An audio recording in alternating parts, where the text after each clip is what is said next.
Thank you very much. We've put together a pretty good pre-hospital sepsis update. I see we've got a lot of people from a lot of different places working in a lot of different clinical environments. A little bit about me and my background with sepsis is when I first became a paramedic in the early 90s, sepsis was just a thing that they sort of talked about in the same sense that you talked about cancer. I mean, it was a thing that some of your patients may have. You may encounter it with a little old lady in a skilled nursing facility or an elder care home, but it wasn't anything you were going to really identify or do something about between where you picked them up and your arrival at the hospital.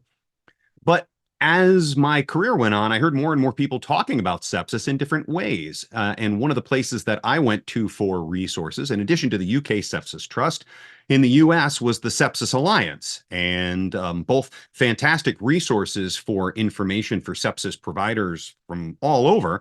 But the Sepsis Alliance was particularly interested in connecting more with pre-hospital clinicians. So I sort of became their token paramedic, and I sit on their sepsis advisory board and have put together different paramedic education programs and articles over the years, primarily over in the US, but also a little bit in Australia. Um, so our update and our research update here isn't anything that's going to be completely mind-bending to you, as in it's the shocker. Here's the new medication that we're going to give. Here's the new test that is going to be a yes/no test for sepsis. But there is information in this research on different perspectives that we can take, and I want to be able to help you not just see some of this information and learn some of this information, but be able to apply this information in your clinical context and be able to share it. All right. One of the first things that I want to make sure everybody knows is no conflicts of interest. I'm not supporting any particular research or medication or anything. And as we go, this whole slide deck, not only are you going to have availability for recording it, but the whole slide deck itself is going to be yours. And I have a link at the end for you to be able to get access to the slide deck, because as you see, we've got citations that are going to be at the bottom of every slide where the citations are relevant. I want you to be able to see that as we go, but I don't want to take up 50% of what we're going to be teaching on just making the citations as we go. And with all of the different people and an international audience and all different backgrounds, here we need to ask the questions, what's right for your system? It's the questions that we're asking overall. So we've got that sort of macro, what's right for changes that you should be making for your system, or things that you should be reinforcing. Basically, how is the macro part of your system best set up? Now, a lot of the recommendations that we make in the research is looking at, hopefully, large cohorts of patients, right? Large numbers. We got to have a large N in our research if there's going to be a good relevance for it. But that doesn't always tell you what's right for the micro, for the patient in front of us. But what we do know is, especially when it comes to sepsis, we've got a lot of work to do, because there's a lot we don't know about sepsis as we go. And what we do know about sepsis, again, doesn't necessarily apply to every system, and most importantly, to the specific patient in front of us. So what we're going to be addressing tonight is, number one, pathophysiology and the problem of heterogeneity. Patients are of course, they all have sepsis, but there's a wide variety when it comes to patients with sepsis and their backgrounds and their comorbidities. That makes us really presents us with a lot of challenges for identifying sepsis. And we're going to take a look at very specific biomarkers and different types of sepsis alerts and the studies that back them up or break them down. And then finally, we're going to look at pre-hospital treatment. And I realize this is also relevant to in-hospital personnel, but we're going to be focusing primarily on the pre-hospital angle, including what we know, what we've learned, and what questions we're hoping to answer in the near future about fluid administration, vasopressors, and antibiotics. Now, I mentioned to you before that we're looking at the macro and the micro, and that's really what I've been focusing on as I've been doing ongoing research reviews. The macro and the micro. And I feel like that's a really good framework for us, not only to be taking a look at the research, but to be figuring out how we're going to use it. This isn't about knowledge transfer so much as it is about knowledge application, right? We attend something like this, we got to get our credits down, but we want to be able to use this information. So again, we want to think of this as the macro systems. How do we want our systems set up to help our clinicians, how to make it easier for our clinicians to do the right thing? We make recommendations, we make protocols, we make tools and techniques available to them, and we make recommendations on how to use those tools and techniques. But it may apply to the big numbers, but does it apply to the micro, to the patient in front of us? And even when we're looking at the patient in front of us, we need to be thinking about how sepsis works, right? There's pathophysiology. And normally we talk about that in terms of the macro circulation, right? Body systems, organs. Sepsis is organ dysfunction following infection, right? A dysregulated response and organ dysfunction. And we look at signs and symptoms and ways to measure that macro circulation, right? Blood pressure, mean arterial pressure, pulse, shock index, etc.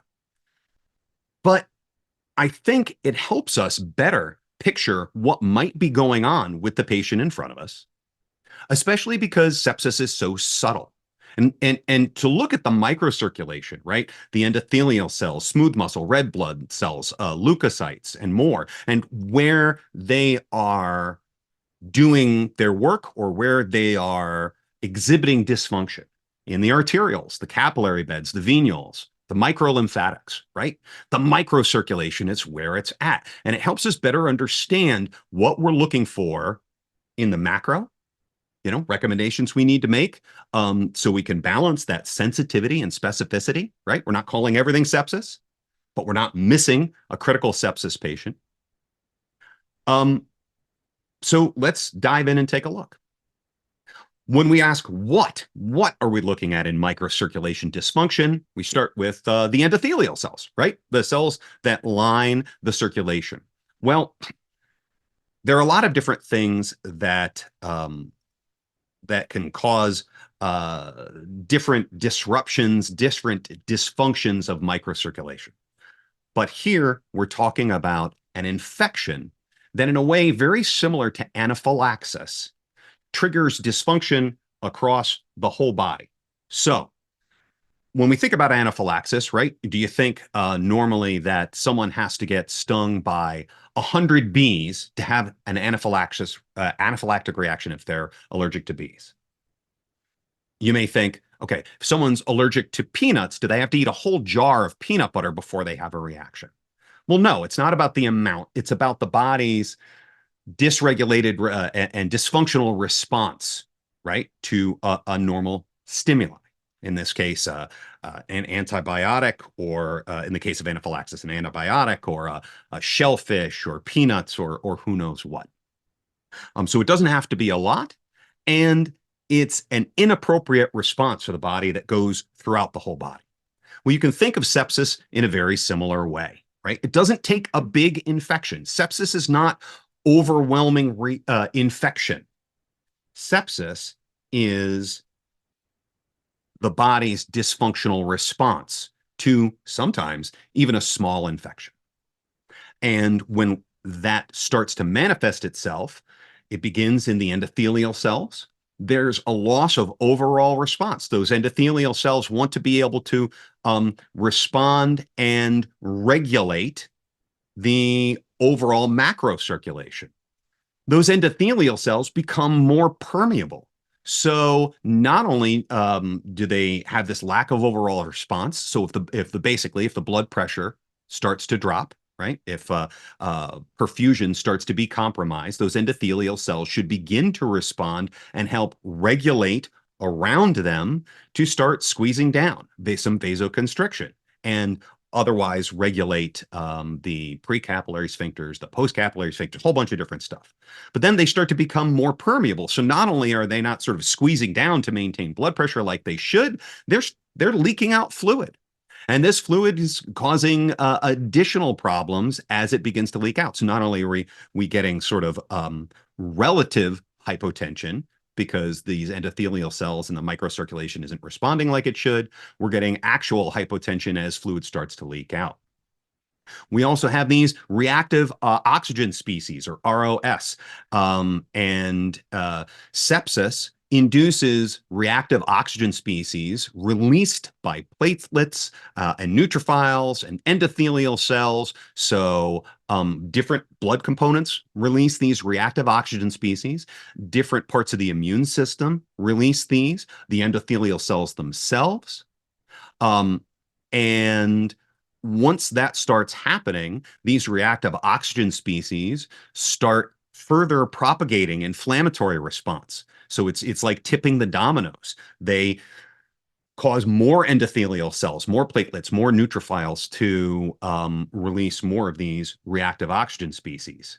Um, Also, since we're talking about endothelial cells, that inner lining of these blood vessels, the glycocalyx of the individual cells themselves, the lining inside the vasculature starts getting disrupted. And when it gets disrupted, that means things are going to start to get torn apart, and bleeding and clotting can start occur.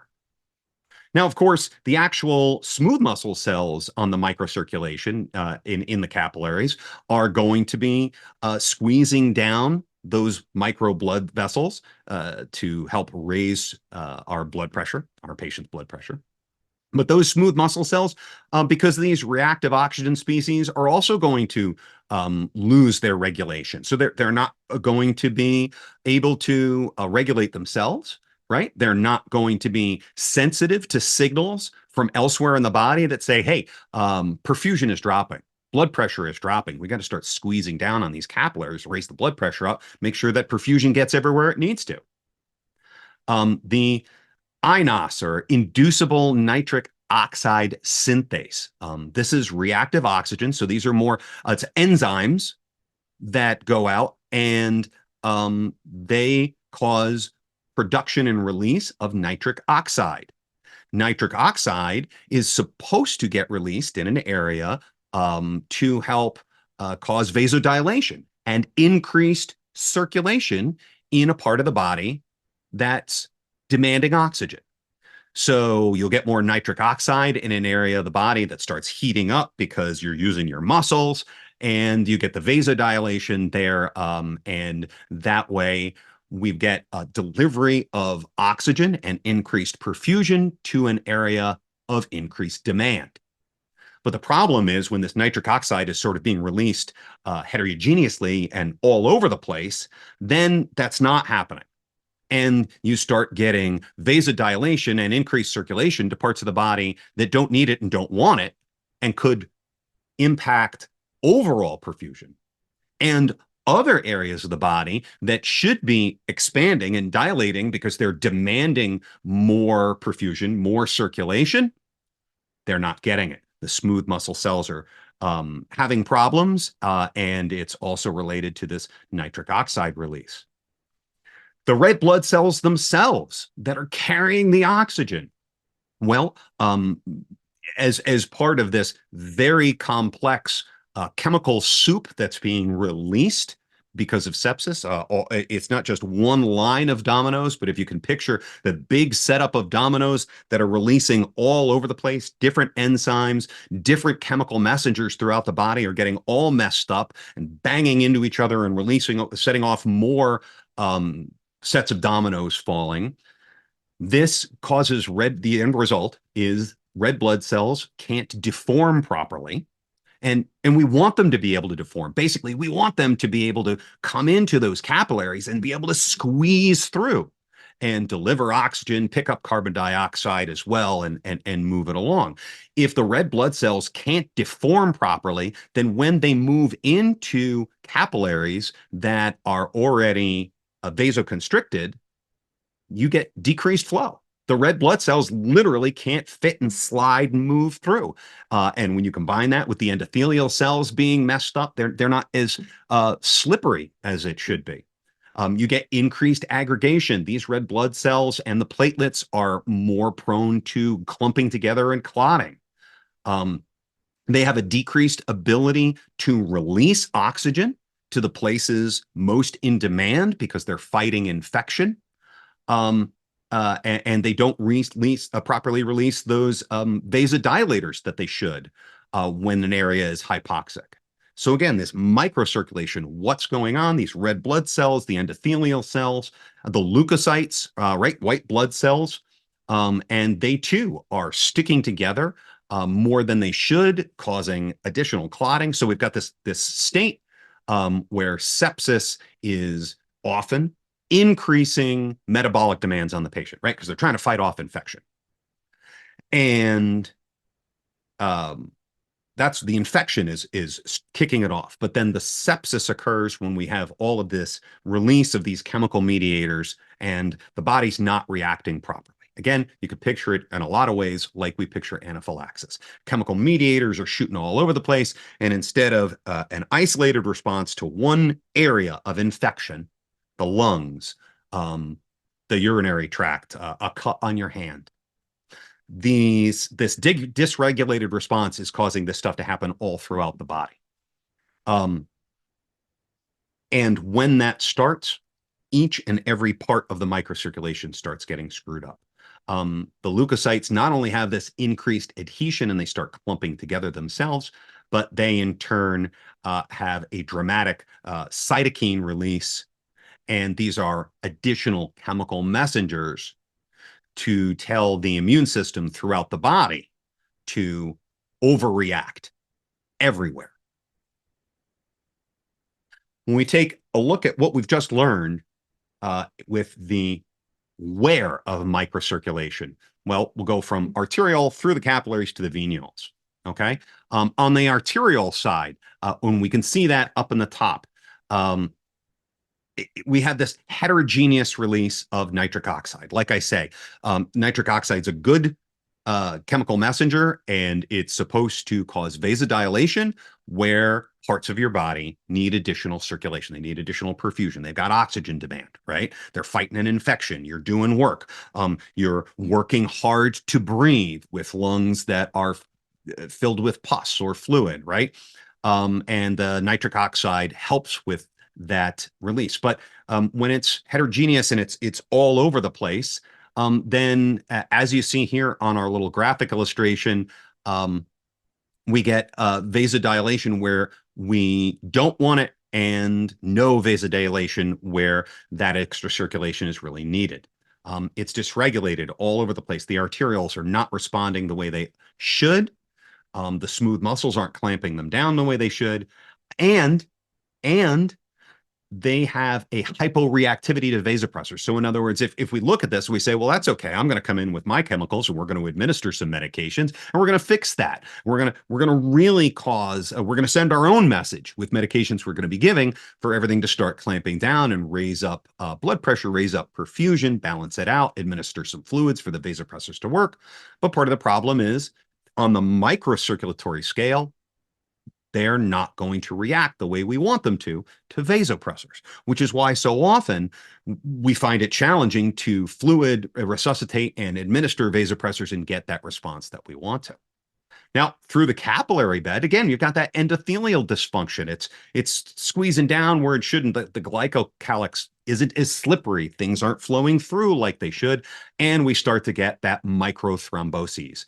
Okay, so they're blood clots, they're little ones, but when they start clogging up the capillaries everywhere throughout the body, and those capillaries start to leak, then we've got real problems with our circulation. The venules, that's where we really start to see more neutrophil adhesion, neutrophil aggregation, clotting in the venules, so the blood isn't getting back. If we're not getting the blood return from the microcirculation, then the blood isn't getting back into the macrocirculation. It's not going back to the vena cava. It's not getting back to the heart. And we think of these big blood vessels and we think of our arteries and veins, but where it's at with sepsis is the arterioles, the capillaries, and the venules. I know we just went over a whole lot. We're going to take a quick look at the microcirculatory unit. Let's get our takeaways, right? Hypoxia doesn't produce the expected vasodilation. Instead, we get decreased flow and decreased gas exchange. Hypoxia should trigger increased flow, increased gas exchange to the parts of the body that are doing the work, But because of this septic dysfunction, we're not getting it. Capillaries don't regulate and close down where they should and sort of squeeze to help raise up our blood pressure and raise up our mean arterial pressure, raise up our perfusion. Not only do they not regulate and squeeze down, they go and open up and they start leaking. Exactly the opposite of what we want. Red blood cells, as I say, they don't deform, further reducing flow. So we've got reduced pressure, and the blood cells themselves, the red and the white, what are they doing? They're not deforming, they're clogging up, they're adhering, and overall just gumming up the works. The neutrophils adhere and aggravate, coagulation increases overall. But here's the problem.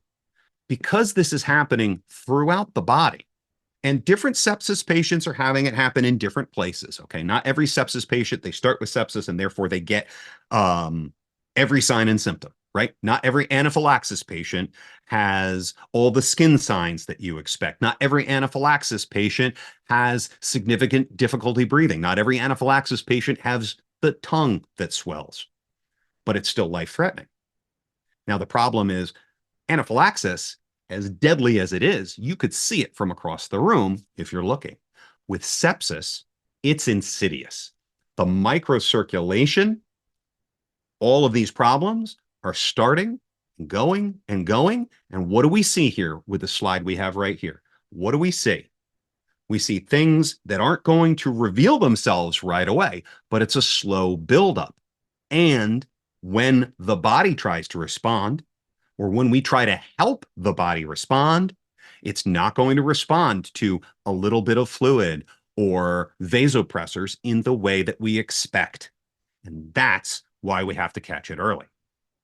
So it raises the question, since we're talking about pre-hospital, right? Can EMS make a difference? This was my first question to the Sepsis Alliance.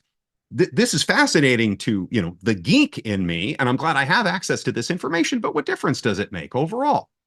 Well, patients arriving via EMS tend to be more sick, but generally receive care more quickly. We know that every hour of delay of initiation of sepsis care, wherever it is, in or out of the hospital, increases mortality by 4 to 6%. We also know that EMS-specific education, like we're doing right now, improves care. 70% of sepsis symptoms present in the field. But here's the challenge. Overall, in the macro of how most pre-hospital providers in the English-speaking world anyway are only able to identify typically 6 to 36% of cases of sepsis. And that's not great. Now, I put the asterisk there because sometimes we can get up to 50%. And it's not necessarily a reflection of just, well, pre-hospital clinicians are just not as sharp as in-hospital clinicians. We don't have some of the resources, but really it's much more a reflection of the challenges presented by identifying sepsis. The thing is, and this is research that just this year came out from studies from 2020 to 2022, in one large US EMS system, even when they did identify sepsis, even when they did call a sepsis alert, approximately half of the patients didn't get any fluid therapy, even though sepsis was identified. And even of those who did get fluid therapy, about half of those didn't meet their fluid resuscitation goal. It's tough. The pre-hospital sepsis alert, we know, can decrease time to treatment 30 to 60 minutes, and it could cut mortality in half. But how do we make all of that work, and what's right for your system and what's right for your patient?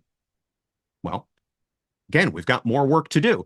The specific work for pre-hospital clinicians is that we have to be able to identify sepsis, and being aware of sepsis is the first step. Now, for those of you who are on this CPDme program, I know that I'm preaching to the choir, as it were, right? You're aware of it. If you weren't before you signed up, you were now, okay? But we need to be able to spread the word. When I first learned about sepsis, and it was in the mid 2000s, I had already been a paramedic for more than a decade. And I thought back to how many patients I had that had sepsis or even severe sepsis or septic shock that I didn't realize what this was. Maybe I even identified, yeah, this is a patient who's doing poorly, but I didn't recognize that it was sepsis or what I should do. And therefore, I didn't do it. In a way, I failed these patients. Well, more awareness leads to better identification, and we move on from there. So yeah, it's true that we tend to identify between 6 and 36%. I always hate seeing those numbers thrown out because they're a little embarrassing. Like I say, I could just point to smaller studies and specific education programs and identification programs where there's a true EMS hospital, pre-hospital hospital partnership that they get 50% or more, which is certainly a lot better. But overall, higher scores were related to more in-depth evaluation. So the more that we understand that pathophysiology, the more we understand and can better interpret the information we're looking for. So we know, hey, we've got to look for more. We've got to gather more data in our assessment, but a better understanding of that microcirculation will help us better interpret what it is that we're seeing from the data, what it is we're seeing from the assessment, and especially when sepsis is interacting with a lot of other comorbidities. I don't always like to throw up word salad, but this particular presentation, I don't want you to just hear my interpretation. Sometimes I want to hear have you hear it straight from the source.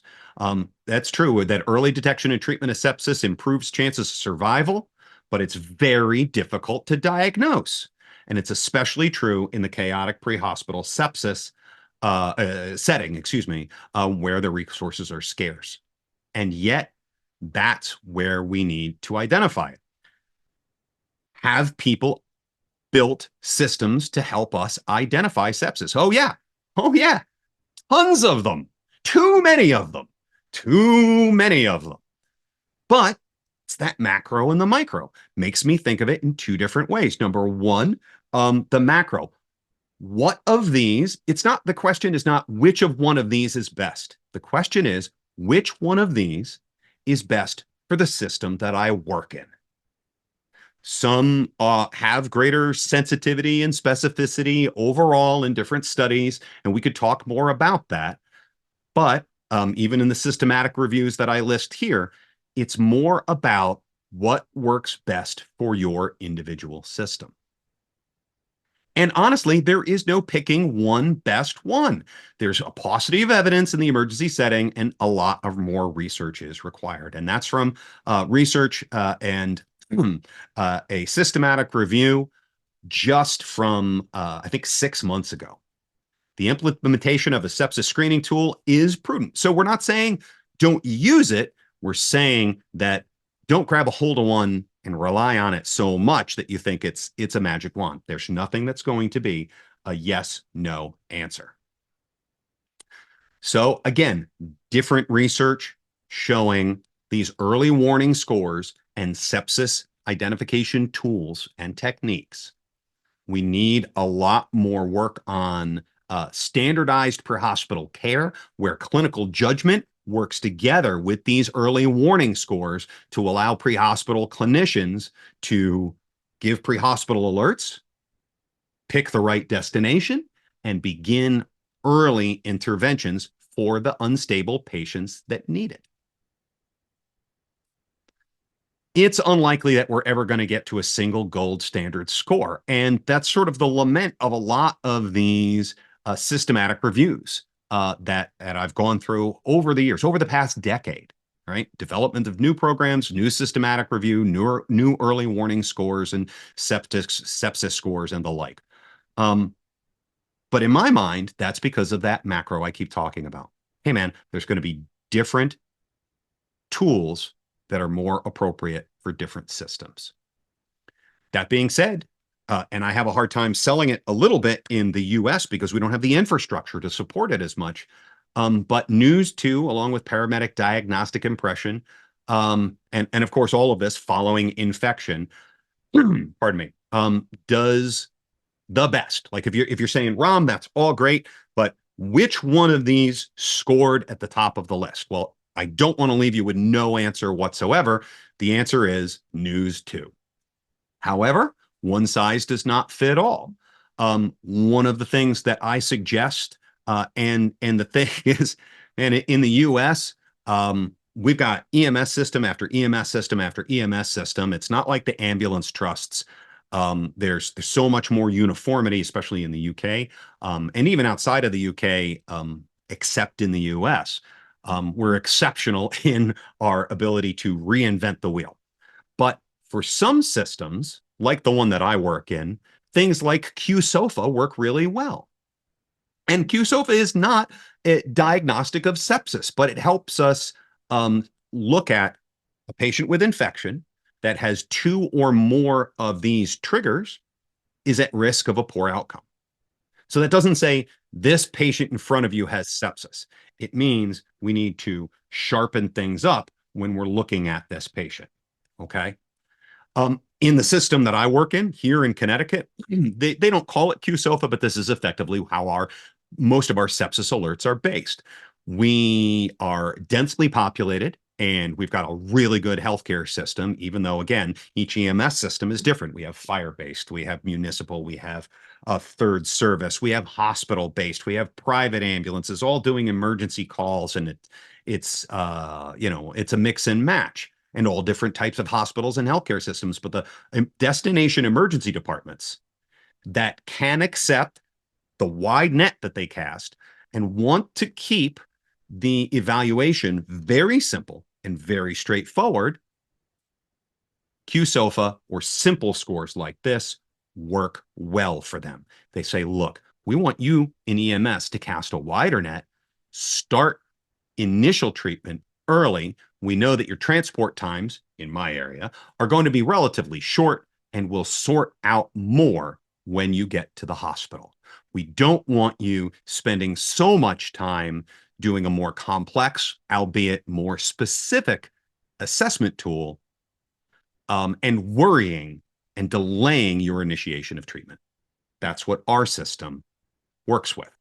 It's, again, not the same thing for every system. Now, we can't not talk about machine learning and artificial intelligence, which, in fact, created the image that you see here. So there have been studies about AI and machine learning tools specifically focused on helping to identify septic patients, because, man, this is what AI and machine learning models do really, really well. They detect, as hardwired as the human brain is for detecting patterns, AI and machine learning is even better at it overall. However, the generalizability of AI algorithms, it takes a lot of work to make a specific AI algorithm focused on sepsis that's going to be broadly applicable. And it takes a good amount of data plugged into the AI. So you have to be able to collect the data. That data has to be accurate. There have to be good blood pressures and good temperature measurements and good information. And then you have to put it into the AI. So it's still, even if the AI was perfect, it still presents challenge, right? Garbage in, garbage out. Right now, there's a large gap between creation and clinical implementation of these machine learning models. So a big problem with our sepsis patients is this heterogeneity. Okay, I'll give you an example. My grandmother had sepsis. She was 93 years old. She had an initially in her, where she was being cared for, unrecognized UTI. But with the UTI or without the UTI, she was an old person in a care home.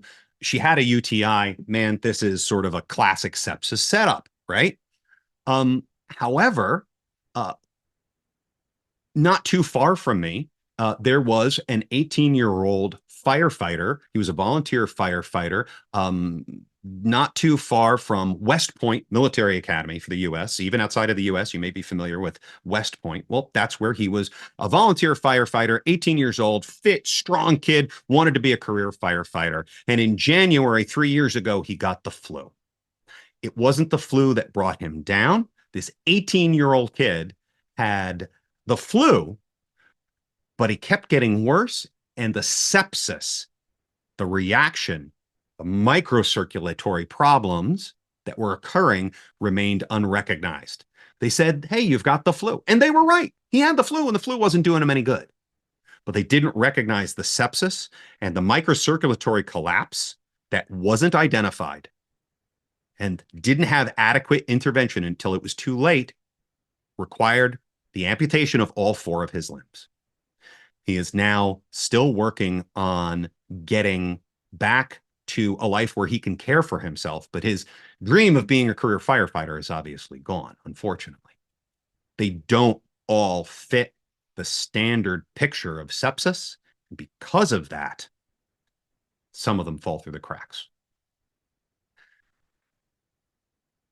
Recommendations that we make and that we're talking about for identification and later for care show overall benefit, but don't necessarily benefit the patient in front of you. This is where your clinical judgment comes into play. But the recommendations do serve as a starting point for our conversations like we're having now and for our clinical considerations. So the macro and the micro. The macro, all sepsis patients. The micro, maybe not necessarily just the patient in front of you, but what about subgroupings of patients?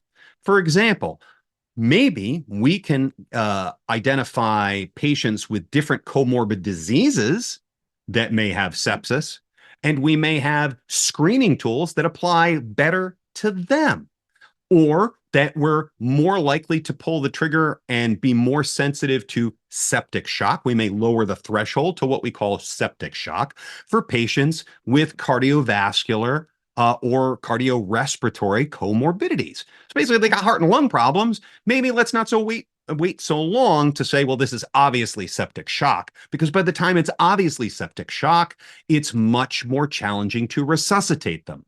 Why? Because the microcirculatory response that we're relying on when we give fluids, when we give pressors, when we give antibiotics, and we do all of that, that's already crumbled away. Sepsis has already had time to eat away at the infrastructure that the body uses to positively respond to the care. So maybe we can identify these subgroups. Maybe it's comorbid diseases.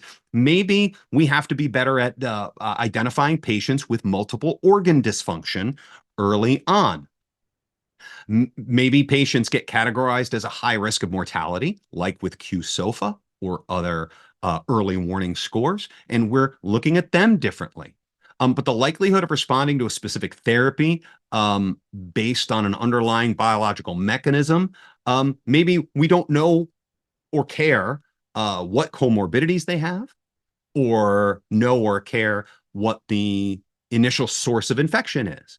But maybe we can identify some patients as, hey, these are patients, this cohort of patients is going to respond better to large doses of fluids. They're just going to need a lot. And this cohort of patients over here, they may respond better to one pressor or another pressor or a particular combination of pressors and fluids. For instance, norepinephrine and vasopressin. So these are all areas of research. We're looking at it and they're showing promise. I wish that this research update, I could tell you the results of all of this. But for now, know that these are research questions that we're looking for. And hopefully knowing about this, like it did for me, informs how you're picturing to develop a care plan for the patient in front of you, as well as, if you're in a position to do so, like I am, design a healthcare system or part of a healthcare system that can better serve sepsis patients overall and individual cohorts, individual subsets of patients with sepsis. Elevated lactate and end-tidal CO2. So there are biomarkers like lactate and end-tidal CO2. Again, they don't tell you specifically this patient has sepsis. They just move us in that direction that this patient is having circulatory problems. This patient is having perfusion issues. Put that together with the infection and the identified perfusion issues, and we collect additional information, and that can help lead us to a diagnosis of sepsis, or an elevation of that diagnosis, if you will, to septic shock. Shock index mirrors an elevated lactate. Shock index doesn't require special tools, and it's been called the invisible lactate as a surrogate for lactate in the field. Shock index is very easy to calculate, and I'm just showing you an example here in the time that we have. I want to present this as an example for further discussion, but a more deep dive into shock index and how to use it is sort of beyond the scope of where we're at here. But all it is heart rate divided by systolic blood pressure. And honestly, if you just think of it as a heart rate of 100 over a systolic blood pressure of 100, 100 over 100 is 1. So if it's 1 or higher, that's an increased shock index. And people who use shock index, I know right now, are screaming at the screen. That's not how it works. That's not how I do it. As an introduction, it gets you into the ballpark. All sorts of different places use shock indexes in slightly different ways with slightly different recommendations. But what I'll tell you is even better than a shock index is implementing mean arterial pressure instead of systolic blood pressure. It is clearly superior just theoretically, and with the research that we've had looking at it, a modified shock index using heart rate divided by mean arterial pressure is even more predictive of patients that are going to have a hard time effectively. And I'm hedging my wording because it depends on where you're looking at, that they talk about a shock index or modified shock index as a predictor of needing massive transfusions or of shock or of ICU stay or of an increased need for mechanical ventilation. Again, if you're not looking at this, I'm introducing it at the risk of opening a little bit of a can of worms. There are a lot of other biomarkers out there that people talk about, especially because many of these are used in hospital, like procalcitonin. Bottom line for it is it's not a sepsis test. C-reactive protein, or CRP. Again, different chemicals that we can identify in different patients, but it's relatively sensitive marker found in sepsis, but it's an expensive test. But it's still not instantaneous. It reaches peak values after 48 hours. So it's really often outside of where we're going to be able to use it pre-hospitally. And again, it's not a sepsis test. But I'll give you the whole bang because people ask about them. Pre-sepsin. Higher costs, lower laboratory availability, not the kind of thing that we're typically going to be able to test for pre-hospitally. And again, not a sepsis-specific test. HMG-1, again, higher concentrations of this associated with mortality in sepsis, but it's not a sepsis test. This is one of the chemicals that is found very commonly in sepsis that is also released as part of that early inflammatory response. So you see how this ties into what we were talking about with the microcirculation. So there you go. And nanotechnology. I know this sounds really crazy, and this is me looking into my ambulance crystal ball, because we're very much at the nascent stage of nanotechnology. But nanoparticles, magnetic nanoparticles, gold nanoparticles, fluorescent, silica and quantum dot nanoparticles, lipid or fat-based nanoparticles have all been discussed, and in different laboratory and animal models have been tested, not only for their ability to detect and quantify sepsis for. So this is a patient, maybe be able to help tell us when a patient has sepsis. This patient doesn't just have sepsis, they have septic shock. Some nanoparticles are being investigated as the non-antibiotic antibiotic. So as antibiotic resistance increases, there's a lot of investments, especially in China, in companies that are producing nanoparticles that can produce antibiotic effects. Also, nanoparticles that can reduce inflammation and manage those reactive oxygen species, like we were talking about before. So they identify it and help bring it under control. Right now, the biggest nut to crack is the toxicity of nanotherapies in clinical translation. So we're basically putting a bunch of metal or gold or different things into the body, but we need to make sure that it may help us do one thing, but what's the harm? And as we look at it, here you get a rough idea of how this nanotechnology might work. Soap bubble site-specific delivery of antibiotics. Somebody was talking about a UTI before. So infusion of nanoparticles via soap bubbles brought and identified to a specific area, right? They're introduced into the bladder, and with an external traducer, those soap bubbles are basically popped, killing the infection that we're trying to manage. So there you give you an idea. And they're all different classes of organic and inorganic nanoparticles that are being produced.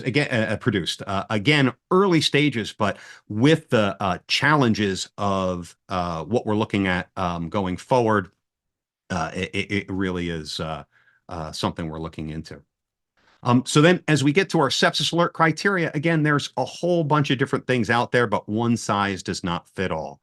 What sepsis alert and code sepsis criteria, we know that they decrease time to antibiotics, fluid admin, and sepsis bundle delivery, but overall, a lot of cases say they don't appear to improve morbidity or mortality. But when you read that headline for some of these studies, they're working within systems that already have robust sepsis care. So the pre-hospital sepsis alerts are working in systems where we're already working really well together. It's still worth it to say, I suspect sepsis. When we move on to our pre-hospital care overall, we're looking at fluid administration. And people point to the Clovers trial and say, hey, the restrictive fluid strategy had no lower or higher mortality by 90 days. So we don't need to be dumping all this fluid into patients. But you have to really look into it and its applicability to pre-hospital management. These are patients who are hypotensive, unresponsive, right, to 1 to 3 liters in 4 hours. That's not early liberal management for EMS. I don't have patient transports of greater than 4 hours. They had 5 liters of fluid before they got a pressor or a pressor with 500 milliliters. So it wasn't really looking at things that translate well to the pre-hospital environment. The classic trial, people point at that to say the same thing. We shouldn't be giving patients all of this fluid. It doesn't necessarily translate to the pre-hospital environment.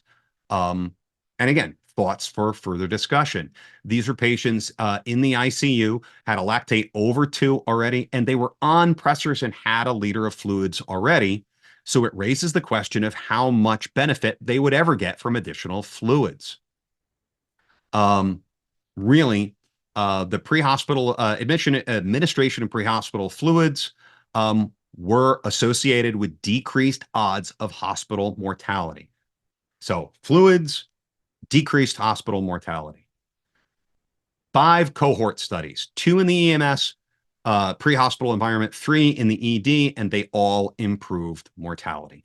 I'm not saying we should go one way fully or the other. There are certainly limits to the administration of fluids that we need to be giving our patient, but we can't look at these studies and what they're telling us and just say, hey, the headline is, we did give a lot of fluids before, and now we shouldn't be giving fluids, and that's all there is.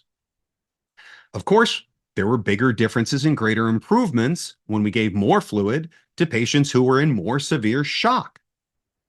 Too much fluid is bad, but EMS generally tends not to give enough. We're overall working towards this idea, again, the macro fluids, the macro circulation towards glycocalyx resuscitation, okay, according to fluid tolerance and fluid responsiveness. So we need to be able to identify when we are resuscitating that microcirculation that we spent so much time talking about.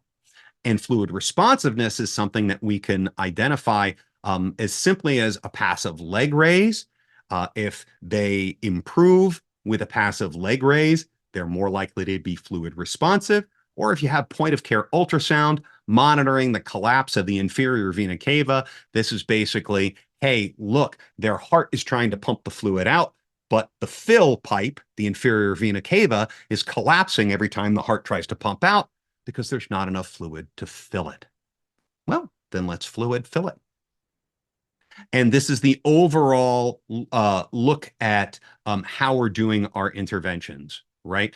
The intervention and fluid resuscitation line in blue, that early reversal of shock and hypotension, when the macro circulation might still be able to respond well to it, versus then backing it off a little bit further down the road and de-resuscitating, decreasing the fluid intake, diuresing and getting that fluid back out as the patient's is able to take more control over their macro circulation because we've resuscitated the microcirculation.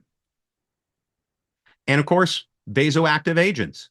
We need to be able to pick which one is the best. When do we give it? Well, we're targeting that relatively low mean arterial pressure. Greater than 65, yeah, but consider targeting 60 to 65. Follow your local protocols.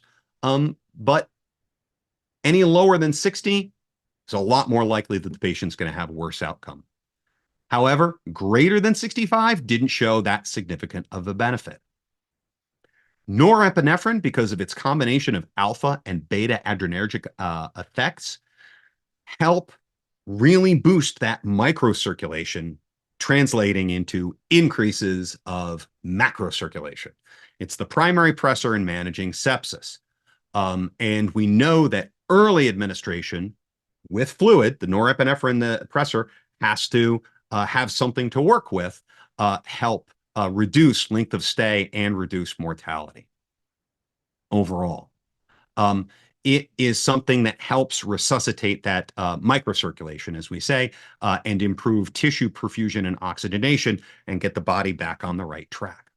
Vasopressin could be a second-line choice after norepinephrine, or it could be used with norepinephrine to help increase mean arterial pressure. So in a lot of places, the two are used together. Vasopressin is used with that norepinephrine. Now, epinephrine alone, generally considered a third-line treatment for septic shock, and we generally limit it to use where we're just not able to boost them with the norepinephrine and vasopressin administration. Push-dose pressors remain relatively controversial of epi and vasopressin, but man, they can rapidly reverse decompensating shock and give us the boost we need. Sometimes this is the punch that we need to give that septic shock to turn this patient around. Multiple vasopressors, we often look at, if we look at multiple antiarrhythmics, don't help. A lot of times, multiple vasopressors do help. They tend to be able to target different organ-specific receptors, right? And the receptor expression. So it's the old 1-2 punch that can wind up helping it. As we wrap up and we talk about our pre-hospital antibiotics, a lot of people look at the Fantasy trial as the main one that said, look, giving antibiotics in the ambulance didn't lead to improved survival regardless of illness severity. But when they went back and did a subgroup analysis, they really found that subgroups did, in fact, benefit from the antibiotic administration. Overall, we know with patients with sepsis, antibiotics make a difference. Pre-hospital antibiotics from this study from 2020, pre-hospital antibiotics right there in the title, improve morbidity and mortality of EMS patients with sepsis. More systematic review and meta-analyses, it makes a difference in mortality, length of stay, and length of stay in the ICU. Not all patient-centered outcomes, but certainly mortality is. So, basically, more additional research that is telling us that those antibiotics do make a difference. Now, the question comes up, antibiotics prior to blood cultures? Should we be taking blood cultures on every patient before we administer pre-hospital antibiotics? Well, there's pros and cons, and you see them right here. Earlier can be better, and honestly, we need to get in there and break it down as fast as we can. However, the con is if we don't do blood cultures and we aren't doing the right antibiotics, we may take longer, but doing it so early and doing it so dirty can increase incidence of C. diff. It can increase bacterial resistance and antibiotic resistance. And once they're on those antibiotics, the hospitals bought them. And it decreases hospital bed availability, which is an issue anywhere we go.